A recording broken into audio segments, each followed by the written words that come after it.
Welcome back, everybody. Today, we're discussing WandaVision Episode 6. Starting off, the episode gives us a great reminder of the Pietro that Wanda knows to be her brother. This, of course, important because he is only referenced by name in the show and then never shown. So this is proof right away that this is the MCU Wanda and this is the MCU Quicksilver. And like Wanda, we still have no frickin' clue how the X-Men Quicksilver is appearing before her. But the real start of this episode brings me back to childhood bliss, not paying bills, drinking far too much soda, and of course watching Malcolm in the Middle. This opening was incredible, and the Malcolm in the Middle storytelling approach remained through the rest of the episode, delivered in many ways that really made you feel like this was just another wacky episode. Some notable points in the opening credits: we see Vision on the couch here. It kind of looks like his eyes are closed until the newspaper is grabbed and then he reanimates. The back of the paper shows what feels like a man stuck in a TV with a boombox on top.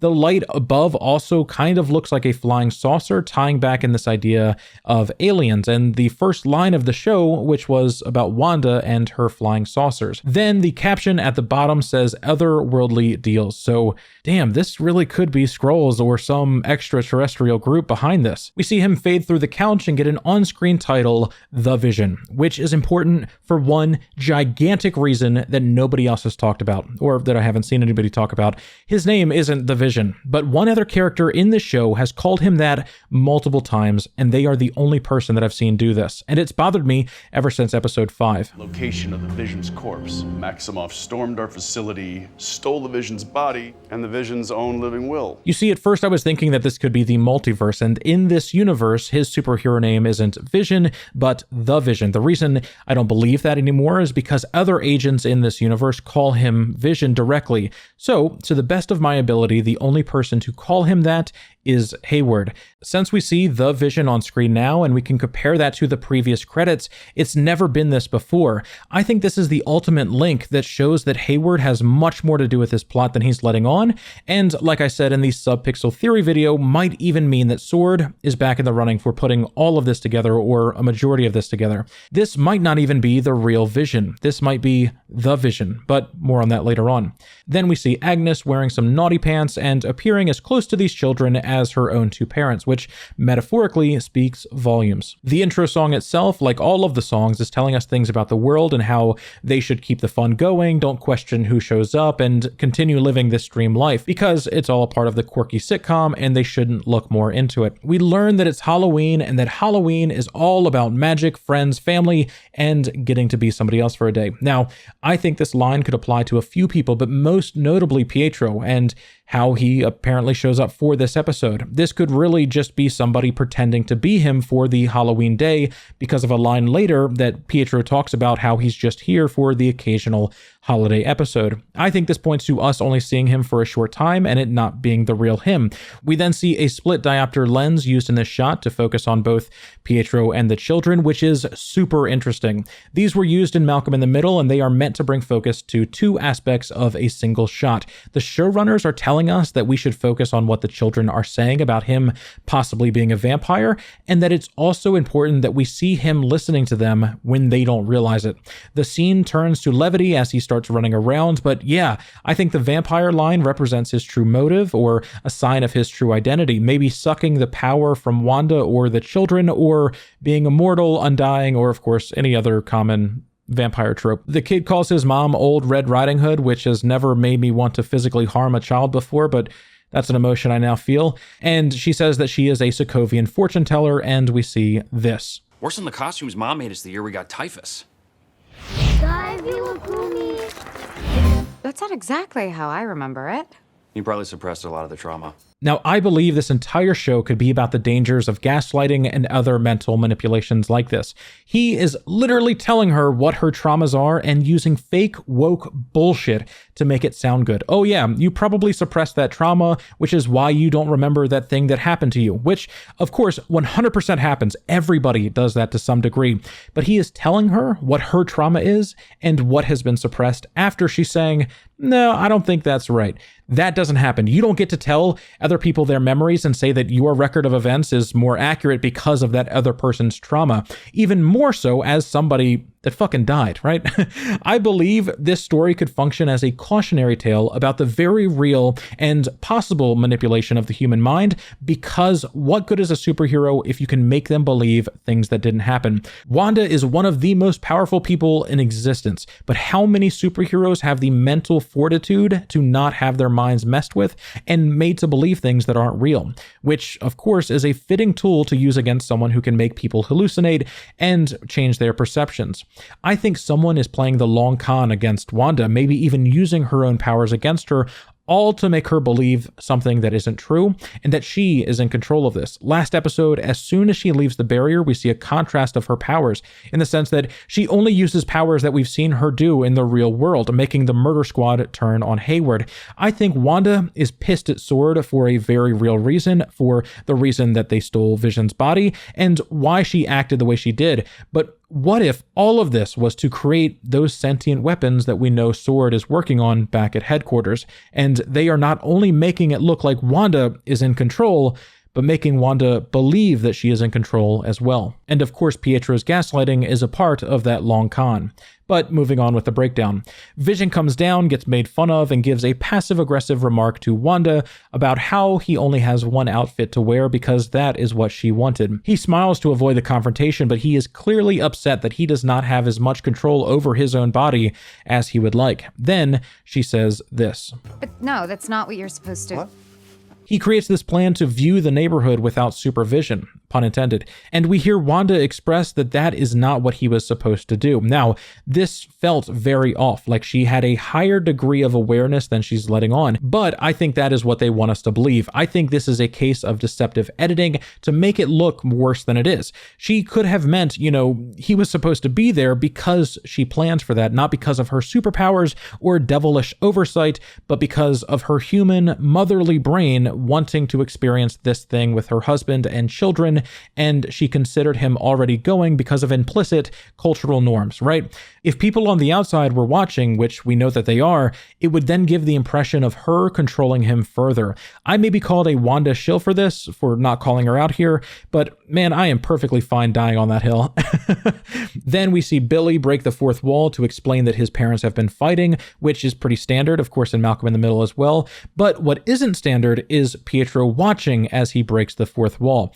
I'm not sure why, but this just feels like he's breaking the rules, perhaps because of whoever he really is, maybe the person that edits the broadcast. It felt like he was kind of staring at Billy to let him know, hey, you can't stop the camera on me and the rest of the world. I own the camera. I edit this show. You don't have power to do that. I am the fourth wall breaker. Then we see Pietro push Vision out of the picture entirely, saying that he can be the father figure that the children need while their dad is away. This is super manipulative, a super big indicator that his true intentions do relate to the children. Pietro kind of even discounts Vision as the father entirely, because he says that he can step in because he has the old XY chromosome, which Vision doesn't have. He never has. He isn't human. And yet we're led to believe and given the impression that these children were created from Vision and Wanda's joint venture. And he, of course, for all intensive purposes, is the father.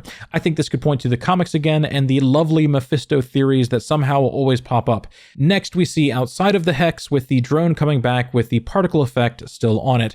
Now, this drone was apparently created in the 80s, originally created in the 80s. It was created by Howard Stark, and it was somehow sold or given to them for this mission.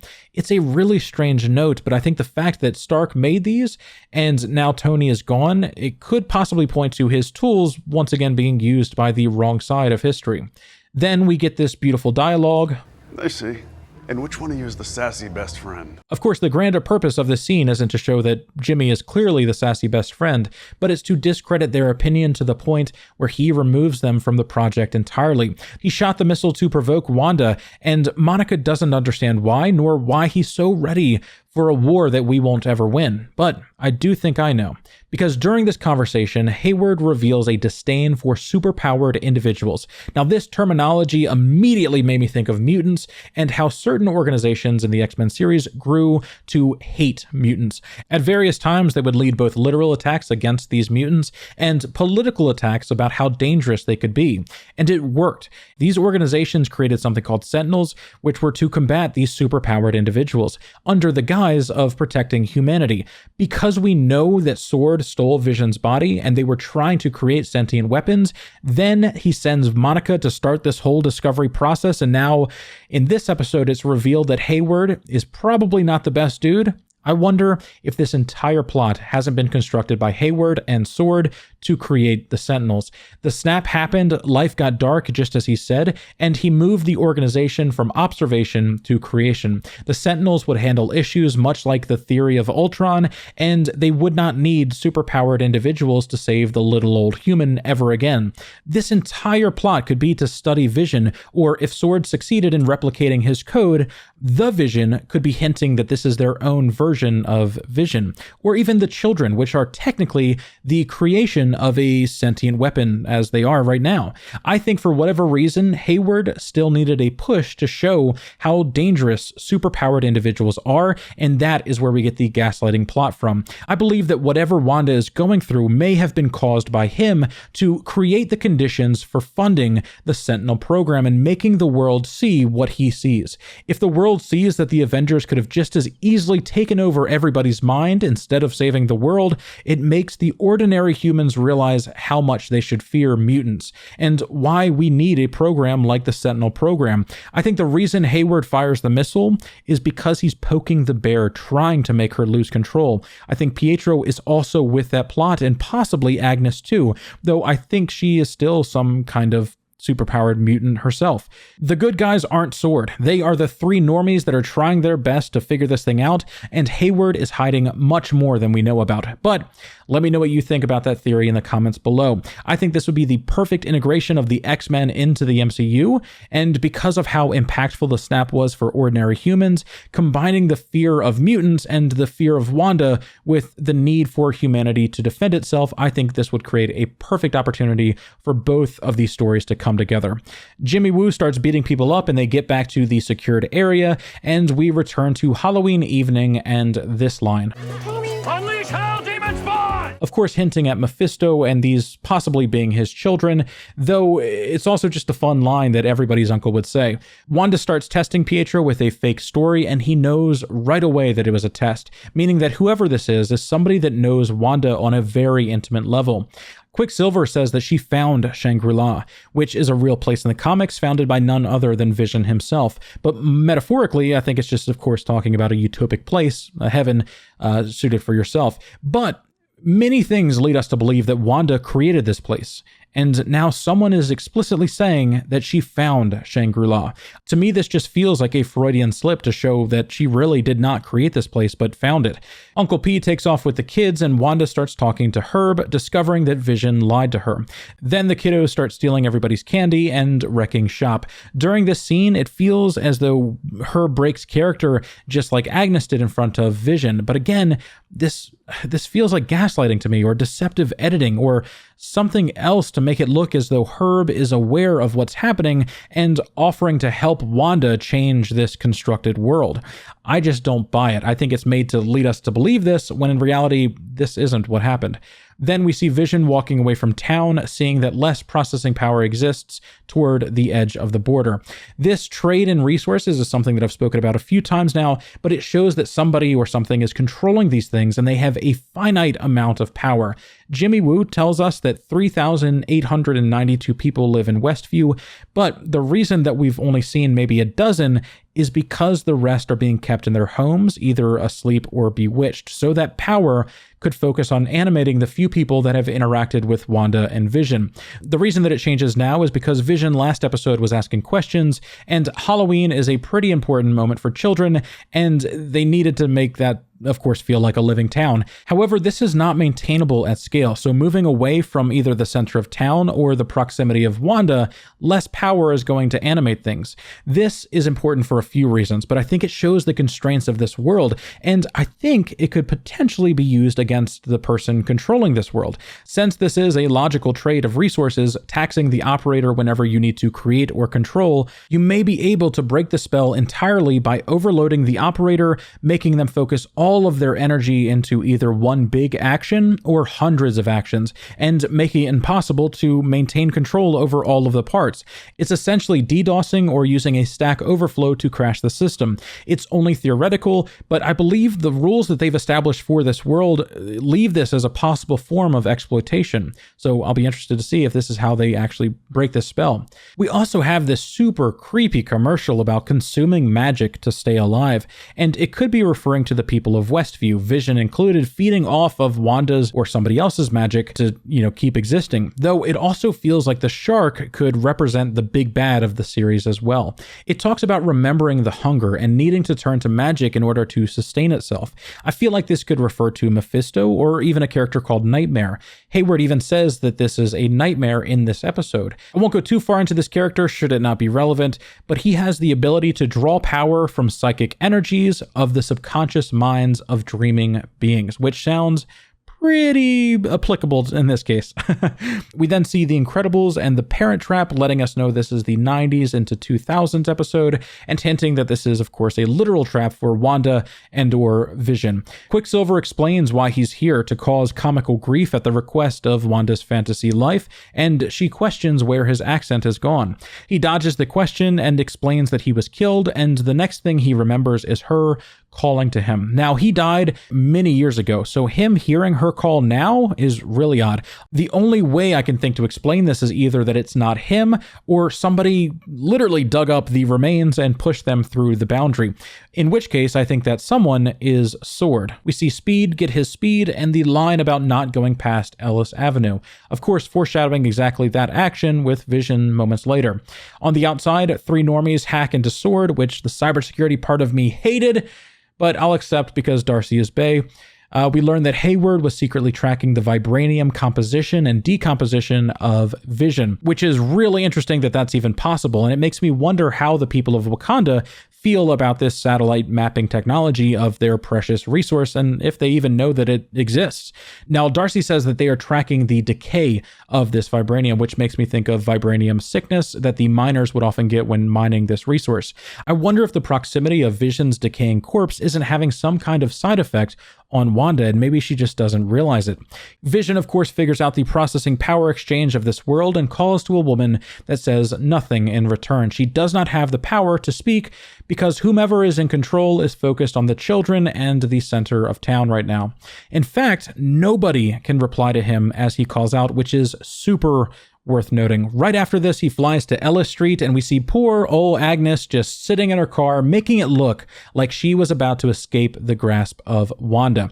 But here's the thing, you manipulative witch. You misplayed your hand. The first time I watched this, I was like, dang, this is the first time that Wanda is directly being called out. Maybe I should stop simping and just say Wanda is really the bad guy here. But then I rewatched it, and what do we see? Agnes responds to what Vision is saying before Vision clears her mind. Nobody this far out can even speak. Why is she able to say anything before he touches her? I think this entire thing is an act, and she is not affected by the powers at all. And it's made to make Vision believe that this is, again, Wanda's doing. Agnes has been a point of question since episode 1, and when Norm had his mind set free, he says you must stop her, not Wanda, but a nameless female is doing this to him. Now, with a direct call out that Wanda is doing this to her, the audience is meant to link these two events and believe that it's all Wanda. But I think this is exactly what the bad guys would say if they were pulling the strings, trying to mask their true intentions. I believe this is a bold-faced lie, and the best part is that we know the rules of this town now, and we get further proof about her deception when he restores the so-called spell over her. Because instead of returning to a somewhat functioning or not functioning hobbled state, like the rest of the people near the edge of town, she turns right back into the gay old neighbor, making U-turns and smiling bright, which is a direct violation to the rules of this world that we just learned about. She is certified rotten, and like I've said in every single video, the grand plot is to not only make us believe that it's Wanda, but make the audience inside of the show believe that it's Wanda too. So yeah, hashtag naughty. During this sequence, Vision also says that he doesn't know what an Avenger is, which is a big oh my god moment as well, because it's possibly pointing at the multiverse. But because we know that he doesn't remember his past at all, this really isn't, anything too shocking. I'm interpreting this as either a hint at the multiverse where he has never been an Avenger, or perhaps his programming being altered to make him only remember the present events in the show. This could even be further evidence hinting at Sword recreating him or reprogramming him as the Vision. He begins the march into madness, and we return to Bay Cubed, learning that Monica's cellular structure is changing because of her entries and exits from the Hex, and that she likely wouldn't survive another trip through. I think this third trip might trigger the change to a superpowered individual, and might bring up this idea of the X gene, which is the mutant gene that makes people have superpowers. I wonder if in episode 3, the discussion about the feeling of the barrier when we first met Jimmy Woo was hinting that she had this X gene all along. It also makes me wonder if Jimmy has this, as he was able to perceive something about this Hex as well, and maybe pointing to him becoming super himself, which I would be so down for. Jimmy and Monica take off to meet the mystery person over the ridge, and we return to Westview. We get a great conversation between Pietro and Wanda. He starts asking about how she did all of this and makes a remark about not being a stranger or her husband, as if to further divide a wedge between him and Wanda, as if you should confide things in your dead brother that you shouldn't tell your husband. This is like, oh my god, manipulation 101, and it works. She says, I don't remember how I did, and the camera doesn't show how she's responding. It shows his reaction as if it was like, oh snap, we got her to say it. She then explains that she felt completely alone and empty and endless nothingness, and then this jump scare. I've compared the wounds, and they definitely look like they could align, but surely he's missing some holes here. This scare doesn't feel like Wanda wasn't focusing, like when she saw Vision's true form by mistake. This feels malicious, like whoever Pietro really is mocking her or taunting her, like they just got her to admit that she made this world, and then in a way that only she could see, taunts her with the dead image of her brother. This feels like something Mephisto or Nightmare would do. Then we see Darcy get to Hayward's hidden files and starts opening something called Cataract. Now, because we know they were experimenting on vision and cataracts are the loss of vision, I think this is the secret project, like I explained earlier, which is further evidence that him and Sword have been behind this the entire time. Pietro's dead self even has cataracts, maybe only acting as a symbolic link between him and Sword, but a link nevertheless. Then we see Darcy forward this information to Jimmy Woo. Now, the dropdown shows 3 names: James Gadd from Sword, James Alexander from Sword, and James Seckler with the FBI. I think this could be showing a link between Sword's illicit operation and the FBI's involvement. The even more important thing to me, though, is that James Woo is not an email that automatically appears, meaning that Jimmy Woo is not a part of this malicious plot, thank God. Now, James Gadd and James Alexander are both members of the Marvel FX team, but James Seckler is not, and that is ultimately why I believe this name and character may appear later, and it could mean that this plot runs deep into the government, much like Hydra did. Vision goes down trying to get the word about what's happening on the inside, acting not for himself, but for the people in need. A true hero to his core. Hayward and company watch as he's torn apart, showing us that he cannot exist outside of the Hex. I'm curious about the animation that's used. I expected his body to just fade to gray again and go limp as the power source left his body. I wonder if this is telling us that this isn't the Vision that we know and love, because I, again, think he would have just fallen, dead, right? But perhaps this is the creation by Sword with an entirely different composition. Still vibranium, because we know that that's how they're being tracked, but they have a vibranium tracking satellite, which means that they could have much more vibranium than the world knows about. The boys alert their mom about Dad, and Pietro makes a nasty remark about him dying twice and gets blasted into a graveyard, which, man, if that is a metaphor for him dying just then, or hinting at him being Mephisto dealing with the dead, 10 out of 10 set design. Billy focuses and Wanda stops the people of the town to increase the border to bring Vision back inside. The scene is honestly magic, pun intended, and the agents turning into clowns and everything else just wow, so well done. It enforces this trade of resources again, and it clearly shows that she is in control of at least the border of the Hex. It really does feel like she is in control here, but a line from Monica earlier on said that she was giving Wanda the benefit of the doubt because she was the one that set up a quarantine around the town. Could have been thousands more if she hadn't put up her own quarantine. I never really understood how she came to that conclusion, but perhaps this is exposition to define what Wanda is really doing by a voice that we trust. Perhaps she really doesn't understand what's happening to her, but set up this border to stop it from taking over more than it needed to, and as such, she can expand it and control it as she needs to. Darcy gets sucked into the Hex, Hayward escapes, and we come to the end of the episode. Now, this video is super long, filled with theories, but if you enjoyed it, please let me know what you think in the comments below, and please consider subscribing for more content just like this. Big shout out to those that support me on Patreon and our top tier donor this month, Michael Linck. Much love, everybody. Please share with all of your friends if you enjoyed this, and I cannot wait to talk to you all again very soon.